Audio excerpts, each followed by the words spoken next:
movement, not that much as airflow. You know, I think air Right. should not be an issue there, right? That's But true. how you move your tongue back and forth, right? Or either rapidly or either slowly if you want to teach, right? And we were discussing this among my colleagues, some of my colleagues, you know, as opposed to that same theory that most teachers have, that you should blow out air or force out air, right? Yeah, And it seems strange to go, yeah, it's not a sure. lot of air. It's more the tongue movement. I have to see your tongue. For some Yes. Asian people, they are embarrassed because in their language they don't show a tongue. Okay. This is Especially, embarrassing to see.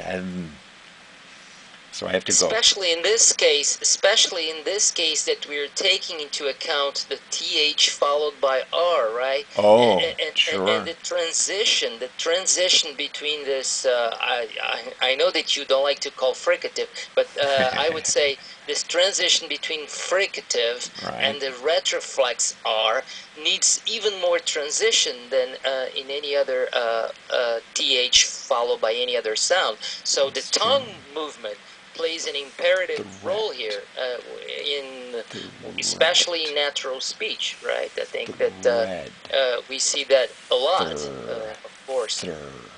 Yeah, so you said 30 Yeah. threatened, what was it? 30 threatened The, men? the, the 33 threatened men Oh, were 33 threatened men were threatened by something. were threatened by the same thing. By the same thing. The 33 threatened men were threatened Threatened by the same same thing. thing. The 33 threatened men were threatened by the same thing. Now, if I'm going to say this naturally, if I'm talking on the telephone without students around, it would be the 33 threatened men were threatened by the same thing. And you don't see a lot of, but I have to show this to students, so I go slowly. The 33 threatened men were threatened by the same thing. And I'm wanting to be very clear about thing, so I put more emphasis on it. We're threatened by the same thing.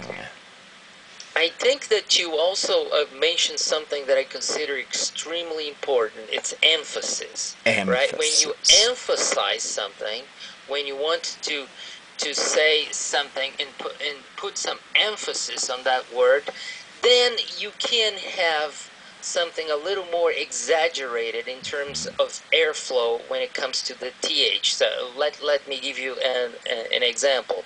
I think, how many of you, if I ask someone, how many of you were at that party?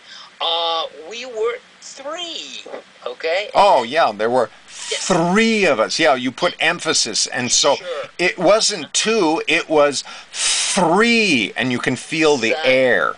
That's true. Yes, and then you can actually feel some more air, but mostly in connected speech, in natural speech, you don't hear that. Right. In our language department here, we have a field which is called acoustics phonetics, right? In acoustic phonetics, you analyze the intensity of the sounds, right? Wow. So when it comes, so you have a special microphone? Yes, you need a special, actually a special machine that measures that. So it's measuring your air in front of you. Yeah, yes, the intensity and so forth. And then when it comes to fricatives, prolonged sounds like f, v, s, z, sh, j, and the, which is the th. I think you pretty much you barely see some air passages when you visualize the sound, in the intensity of this sound on the what they call the spectrogram, right? When it comes to shaja, fava, you see very clearly there is a very intense airflow, but not at the th. Interesting. This is a very interesting feud, right? Acoustics, phonetics. I'm not very good at that. You know, I have a colleague that works with me that actually is an expert